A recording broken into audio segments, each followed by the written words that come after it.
ओम हरिदशत। विवेक की अलौकिकता।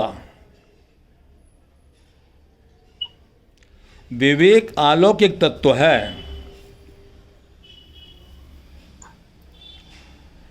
प्राप्त विवेक में कर्तव्य विज्ञान और अध्यात्म विज्ञान दोनों विद्यमान है।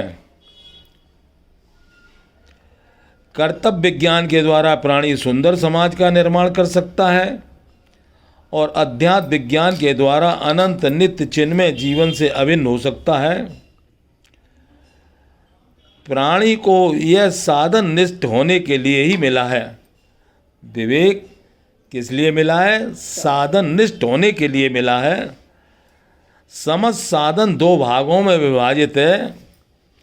एक तो साधन का वह भाग है जिसमें प्राणी अपने व्यक्तित्व को सुंदर बनाकर सुंदर समाज का निर्माण करता है, और साधन का दूसरा भाग वह है जिसमें प्राणी व्यक्तित्व के मोह तथा बंधनों से रहित होकर अमृत को प्राप्त करता है।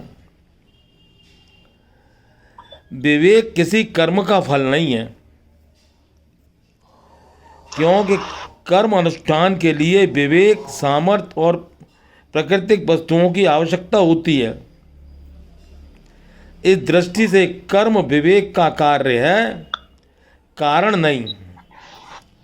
अतः विवेक अलौकिक तत्व है जो अनंत की अहेतु की कृपा से मिला है। उसका आदर करना अत्यंत आवश्यक है। तो कर्तव्य विज्ञान का प्रथम भाग व्यक्ति को सुंदर बनाना और दूसरा भाग सुंदर व्यक्तित्व से समाज को सुंदर बनाना। समाज को सुंदर बनाने के लिए दूसरों के अधिकार की रक्षा करना आवश्यक है। समाज को सुंदर बनाने के लिए दूसरों के अधिकार की रक्षा करना आवश्यक है। अब यदि कोई ये कहे कि दूसरों का अधिकार क्या है, तो कहना होगा कि जो बात हम अपने प्रति दूसरों से नहीं कराना चाहते, वह दूसरों के प्रति नहीं करना है। अपितु जो हम दूसरों से आशा करते हैं वही हमें दूसरों के प्रति करना है। तो प्रत्येक व्यक्ति अपने से जो सबल है उससे रक्षा और प्यार की आशा करता है। अतः अपने से निर्बलों की रक्षा करनी है और उन्हें प्यार देना है। ऐसा करने से प्राप्त बल का सदुपयोग होगा।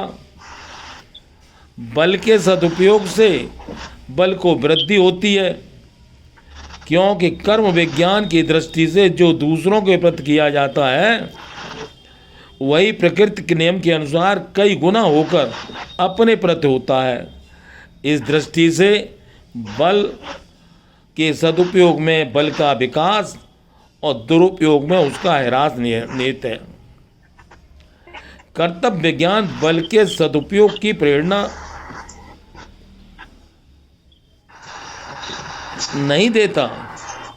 यह नियम है कि कोई व्यक्ति किसी अन्य के दुख का अंत नहीं कर सकता, तो भी प्राप्त सौंदर्य और सुख को बांटकर अपने को उदार तो बना ही सकता है। यह नियम है, कोई व्यक्ति किसी अन्य के दुख का अंत नहीं कर सकता, तो भी प्राप्त सौंदर्य और सुख को बांटकर अपने को उदार तो बना सकता है।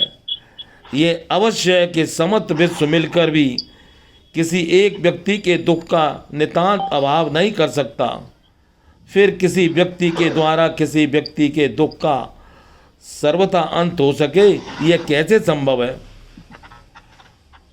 पर इसका अर्थ यह नहीं है कि व्यक्ति प्राप्त सुख को दुखियों की सेवा में व्यय न करे, क्योंकि सुख तो वास्तव में दुखियों की वस्तु है। अतः उसे दुखियों की सेवा में व्यय करके अपने को सुख की दासता से मुक्त करना है।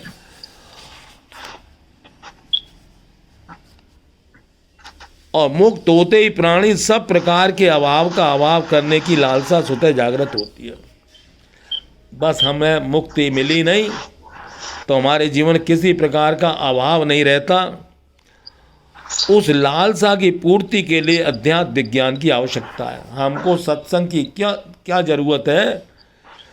तो बता रहे हैं कि अभाव का अभाव करने की लालसा स्वतः जागृत हो कि हमें अब किसी प्रकार के अभाव की ज़रूरत नहीं है। उस लालसा के लिए अध्यात्म विज्ञान की आवश्यकता है। तो अध्यात्म विज्ञान का अर्थ है स्वयं का विज्ञान, जो पर से विमुख होने की प्रेरणा देता है। बस सत्संग में बैठने का यही लाभ है, अध्यात्म में बैठने का, कि ये हमें हमारे बारे में बताता है अपना विज्ञान, और पर से विमुख होने की प्रेरणा देता है। ये तुम कब तक दूसरे में पड़े रहोगे, पर में पड़े रहोगे। स्व का अर्थ है जिससे नित्य योग है, और पर का अर्थ है जिससे वियोग अनिवार्य। एक से तो हमारा नित्य योग है और एक से हमारा रोज अनिवार्य वियोग। तो जागृत का समझ दृश्य स्वप्न में नहीं रहता। जागृत में जो कुछ भी हम देखते हैं वो स्वप्न में नहीं रहता, और स्वप्न का दृश्य सुषुप्ति में नहीं रहता, तथा सुषुप्ति की जड़ता समाधि में नहीं रहती। परंतु इन सभी अवस्थाओं का प्रकाशक तो सर्वदा ज्यों का त्यों रहता है।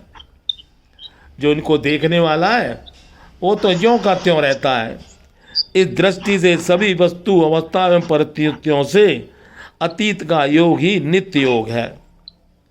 बस सभी से अलग हो जाओ, वस्तु से, व्यक्ति से, परिस्थिति से, तो हमें मिलेगा क्या? नित्य योग।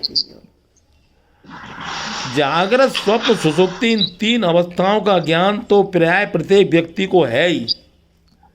हम लोग बैठे हैं तो ऐसा नहीं है कि किसी को जागृत का ज्ञान ना हो, सुषुप्ति का ज्ञान ना हो, स्वप्न का ज्ञान ना हो, सभी को है। जागृत और स्वप्न में सुख दुख की अनुभूति होती है, जागृत में भी और स्वप्न में भी। पर सुषुप्त में किसी को भी दुख की अनुभूति नहीं होती। गहरी नींद में जब आते तो कोई दुख सताता है? नहीं सता पता। इससे यह स्पष्ट सिद्ध होता है कि जब दृश्य से संबंध नहीं रहता, जब दुख नहीं होता, इस अनुभूति के आधार पर यदि जगत में ही सुषुप्ति प्राप्त कर ली जाए तो बड़ी ही सुगमता पूर्वक दुख का अंत हो जाता है। तो इसलिए ये अध्यात्म हमको कहाँ ले जाता है? जागृत सुषुप्ति में, जागते हुए सुषुप्ति में। और इसी का नाम सत्संग है, इसी का नाम मोक्ष सत्संग है।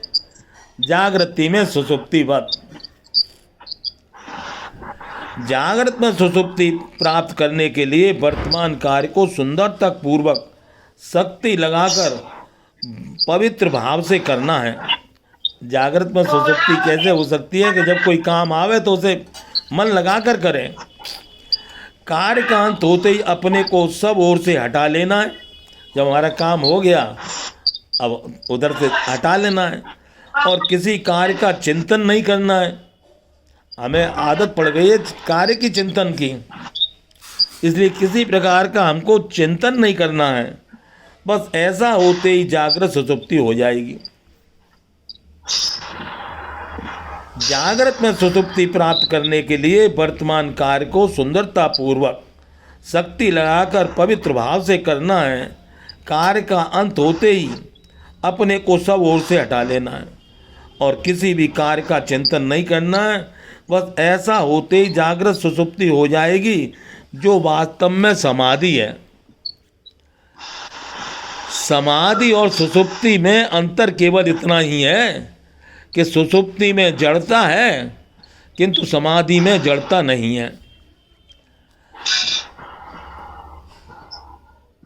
सुषुप्ति विश्राम देकर कार्य करने की क्षमता और समाधि जड़ता से विमुख करके उस चिन्मय दृश्य जीवन से अभिन्न होने में सामर्थ्य प्रदान करती है, जो वास्तविक जीवन है। तो इस प्रकार जागृत सुषुप्ति एक प्रकार की समाधि है। शरीर, इंद्रिय, मन, बुद्धि आदि सभी वस्तुओं तथा अवस्थाओं के परिवर्तन का ज्ञान जिस ज्ञान में है वही विवेक है। आज विवेक की अलौकिकता के विषय में बातचीत चल रही है कि विवेक है क्या। सो शरीर, इंद्रिय, मन, बुद्धि आदि सभी वस्तुओं से अवस्थाओं से परिवर्तन का ज्ञान जिस ज्ञान में है वही विवेक है। ये अलग होना हमें आ जाता है। परिवर्तन का ज्ञान उसी को हो सकता है जो स्वयं परिवर्तनशील ना हो। परिवर्तन का ज्ञान किसको होगा? जो स्वयं परिवर्तनशील ना हो। तो इसका मतलब है हम बदलने वाले नहीं हैं और हमें परिवर्तन का ज्ञान है। कर्तव्य परायणता के द्वारा व्यक्ति अपने को समाज तथा समस्त विश्व के ऋण से मुक्त कर सकता है। कितना भी हमारे ऊपर ऋण हो समाज का, लेकिन यदि हम कर्तव्य परायण हो जाएं, अपने कर्तव्य को सही तरीके से करें, तो हमारे जीवन में चाहे जितना भी ऋण हो उससे हम मुक्त हो सकते हैं। और अध्यात्म विज्ञान के द्वारा अपने को सब ओर से हटाकर अर्थात जीवन में ही मृत्यु का अनुभव करके अपने ही में अपने परमास्पद को पाकर कृतकृत हो सकते हैं। तो इसलिए जो अध्यात्म विद्या है, अध्यात्म विज्ञान है, ये हमारे बड़े काम की चीज़ है। इसी अध्यात्म विज्ञान का नाम सत्संग है और यही भारत देश की सबसे ऊंची विद्या है, अध्यात्म विद्या। इस दृष्टि से कर्तव्य विज्ञान और अध्यात्म विज्ञान दोनों ही से जीवन की पूर्णता सिद्ध होती है। इसलिए हमें कर्तव्य विज्ञान में भी होना है और अध्यात्म विज्ञान में भी, और वे दोनों विवेक में विद्यमान है। इसलिए विवेक की अलौकिकता क्या है कि उसके अंदर दोनों विद्यमान मौजूद हैं।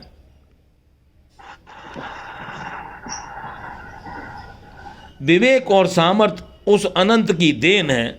विवेक हमें किसने दिया? उस अनंत ने। सामर्थ्य किसने दी? उस अनंत ने। किसी व्यक्ति की संपत्ति नहीं है कि अमुक व्यक्ति की ये संपत्ति है कि उसका, ये तो प्रभु प्रदत्त है। अथवा यूँ कहो कि व्यक्ति की खोज भले ही हो, उपज नहीं है। खोज उसी की होती है जो है। अतः प्राप्त विवेक और सामर्थ्य के उपयोग में ही जीवन की सार्थकता है। प्राप्त विवेक और सामर्थ्य अर्थात उसके द्वारा ही अनंत नित्य चिन्मय जीवन से अभिन्न हो सकते हैं। ये है सुंदर वाणी और विवेक की अलौकिकता। और ये विवेक इस समय बड़ी जल्दी मिलेगा, क्योंकि इस समय मन का दिया तू जला ले। आजकल सबके दिए जल रहे हैं। हमारा भी दिया जल गया है, अपना भी दिया जल जाए। तो जैसे हमारा दिया जल गया, इसको आता है जिंदगी का सफर करने वाले। तो जिस दिन सफलता मिलेगी तो अपने दिए के जलने से मिलेगी। अपने मन का दिया जल जाए तो दिया जलते ही हमें दो काम करने हैं। एक सुंदर समाज का निर्माण और दूसरा अपना कल्याण। तो इसलिए दोनों के लिए कर्तव्य विज्ञान और अपने लिए अध्यात्म विज्ञान, जब ये दोनों में पूर्णता आती है तब हमारे को आस्तिक विज्ञान में प्रवेश मिलता है। वरना देखो आस्तिक विज्ञान में लगे तो बहुत हैं।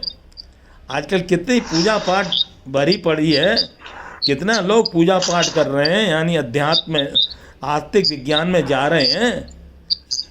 कोई कमी नहीं है, खूब दौड़ लग रही है।